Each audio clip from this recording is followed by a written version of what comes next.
Hello and welcome to W.A.T. News. It is June 3rd, 2025, your daily AI-powered roundup of today's most relevant headlines. Faster, smarter, and always on point.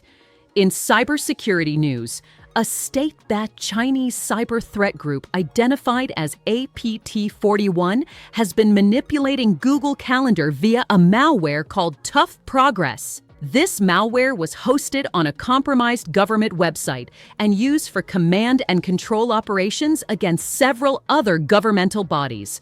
Google has responded by disabling the malicious Google Calendar and terminating the corresponding workspace projects, successfully neutralizing the entire operation. It's worth noting that this isn't an isolated incident, as APT41 has previously misused Google's services for their own gain.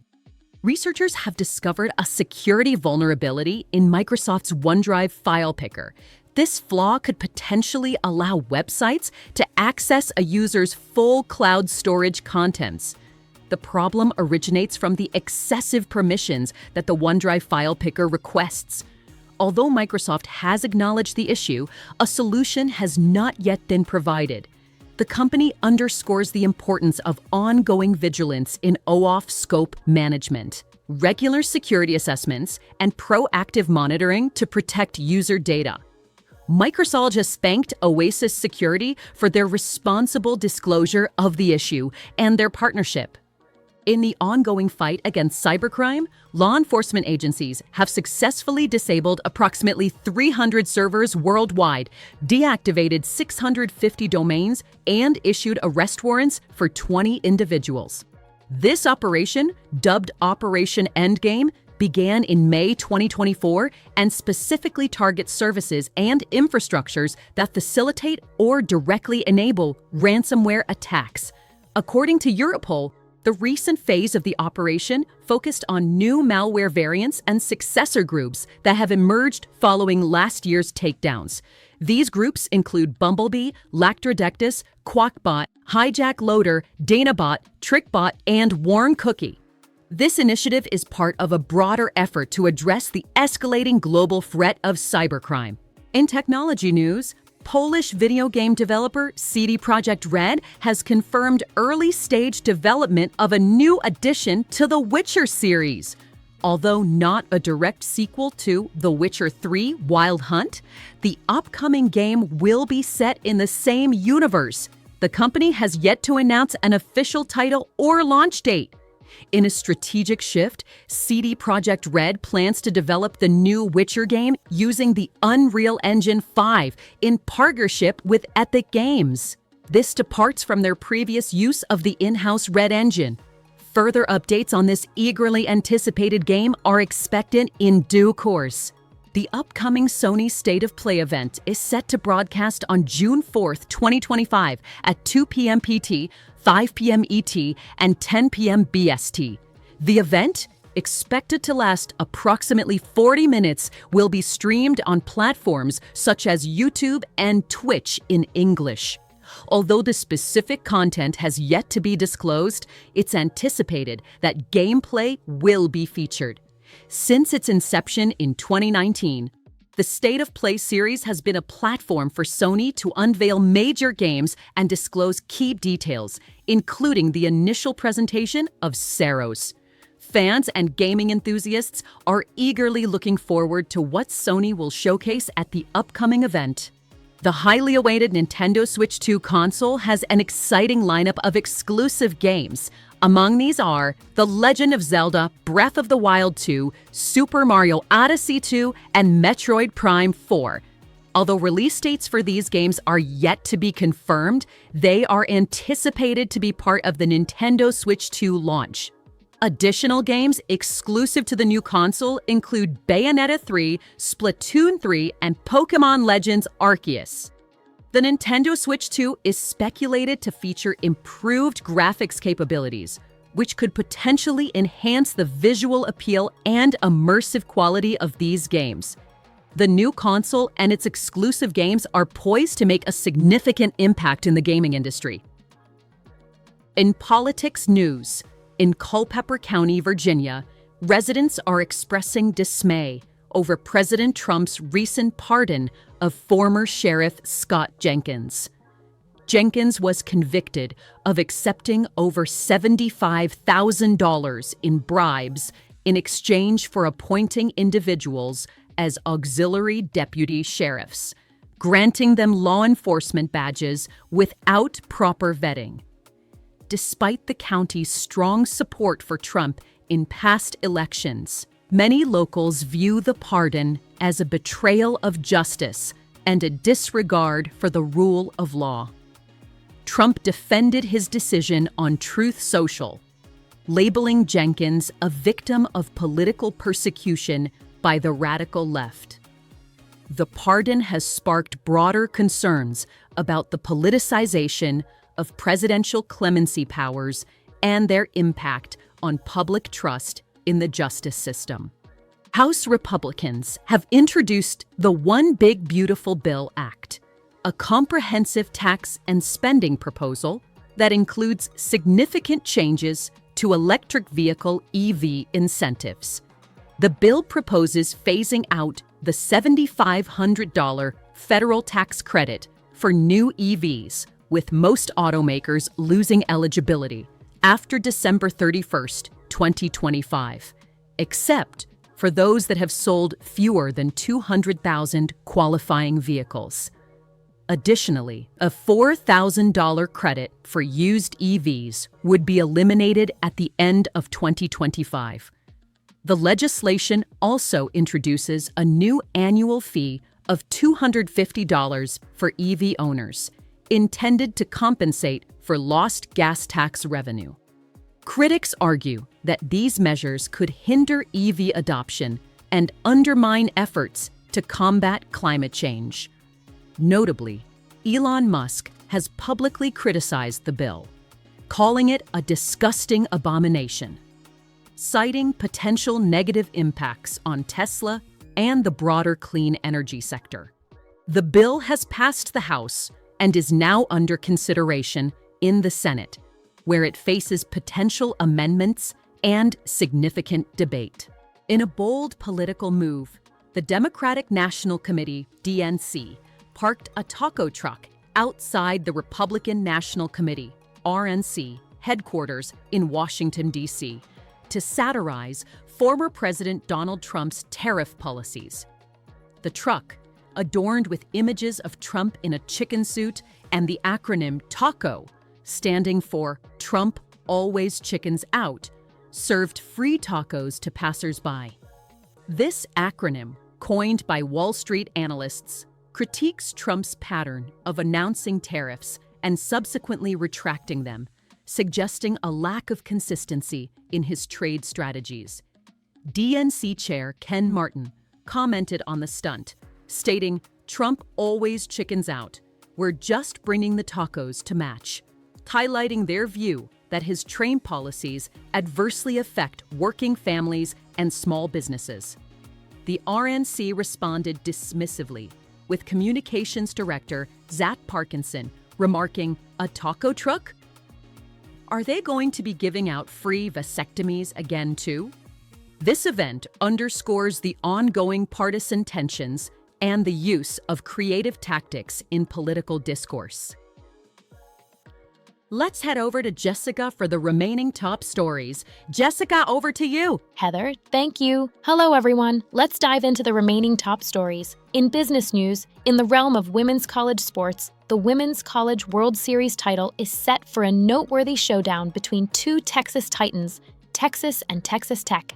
These teams have showcased remarkable athleticism and synergy this season, securing their spots in the final round.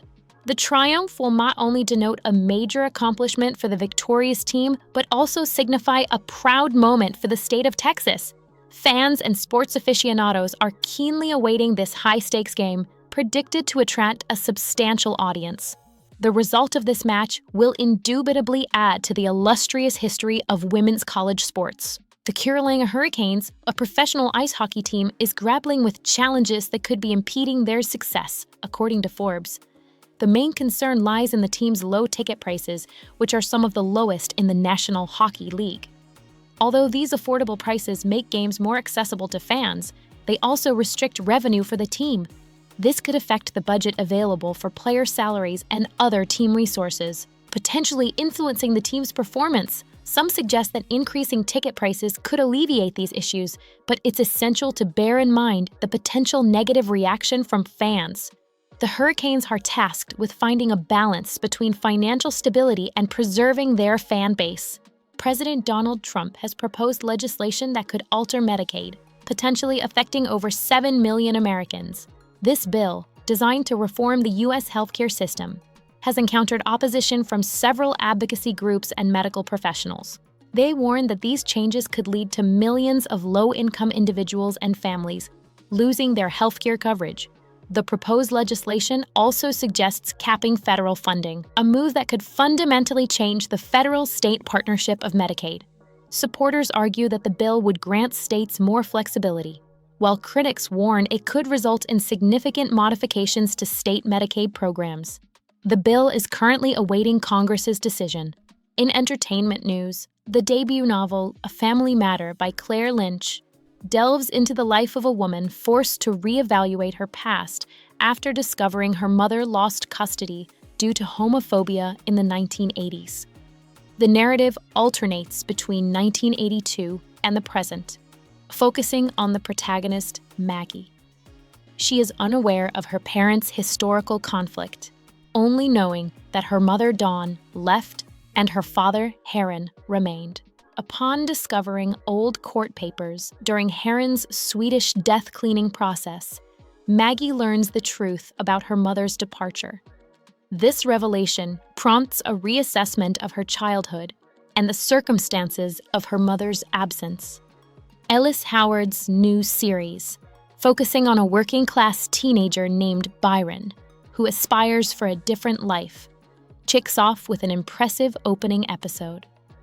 In another captivating program, a dedicated documentary presents the personal stories of the families of 6 Lockerbie victims.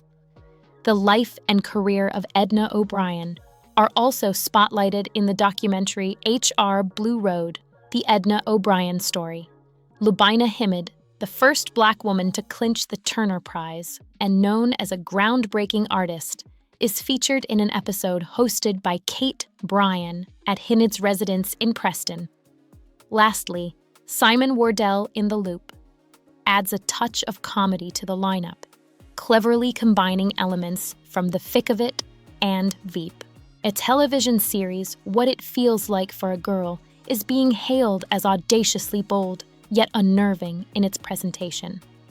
This unique series, which expertly straddles the line between horror and comedy, is lauded for its unflinching portrayal of the female high school experience. A review in The Guardian underscores the show's ability to tackle the reality of traumatic experiences, embracing their inherent complexities without evasion. While the series can be unsettling, it is praised for avoiding the pitfall of glamorizing trauma. Instead, it presents a realistic depiction of the psychological aftermath of personal violations. The Guardian further commends the series for its successful blend of serious subject matter with elements of dark humor. In world news, a naturalized U.S. citizen, Liram Sailgamani, has been sentenced to 10 years in federal prison for receiving military training from the Islamic State, ISIS, in Syria. Originally from Kosovo and a longtime resident of Chicago, Sailgamani traveled with his family to Syria in 2015, where he pledged allegiance to ISIS and participated in combat against U.S.-led coalition forces. He sustained injuries during a battle in 2016 and was captured in 2019 in Baghouz, Syria. In December, he pleaded guilty to 1 count of receiving training from a foreign terrorist organization. U.S. District Judge Rudolph Contreras also imposed a lifetime of supervised release following his imprisonment. Prosecutors criticized Sailgamani's decision to bring his family into a conflict zone, while his defense highlighted his remorse and desire to reunite with his family, who remain in a Syrian refugee camp. Colombia has launched a $4 million initiative to incentivize farmers to eliminate their coca crops, the primary ingredient in cocaine. This plan targets the reduction of the drug's supply, which has been linked to significant distress across the country. The government's objective is to eradicate coca across 45,000 hectares in 3 of the most conflict-ridden regions. While this is not a novel approach, previous crop substitution attempts have been unsuccessful, primarily due to interference from armed factions and the withdrawal of government support. Ukraine's SBU security service has confirmed conducting an operation on the 19-kilometer Crimea Bridge over the Kerch Strait, a critical link between Russia and the Crimean Peninsula. This marks the 3rd operation on this essential supply route for Russian forces in Ukraine. The bridge served as a significant strategic asset during Russia's 2022 activities in Ukraine, facilitating their movement into Crimea and subsequent control over parts of Ukraine's southern Kherson and southeastern Zaporizhia regions. However, the effectiveness of the operation has been questioned by Russian military commentators. The bridge continues to play a vital role in supplying Russian forces stationed in the conflict-ridden nation. That's your full briefing for today from W.A.T. News. Here's a quick recap of today's top stories. President Trump's proposed budget bill could affect over 7 million Americans by introducing Medicaid reforms that cap federal funding and shift more control to states. Meanwhile, Colombia is incentivizing farmers to uproot coca plants as part of a national strategy to curb the drug trade. Ukraine has claimed responsibility for damaging Russia's Kerch Bridge with underwater explosives, escalating regional tensions. CD Projekt Red has confirmed The Witcher 4 is in early development, though no release date has been announced. Rumors around the Nintendo Switch 2 continue to grow, but no official confirmation or exclusive titles have been revealed. In sports, the Texas Longhorns and Texas Tech Red Raiders are battling for the 2025 Women's College World Series Championship, while the Carolina Hurricanes assess their playoff exit and next steps. If you found this briefing helpful, be sure to like, subscribe, and tap the bell so you never miss a headline. Until next time, stay sharp, stay safe, and stay curious.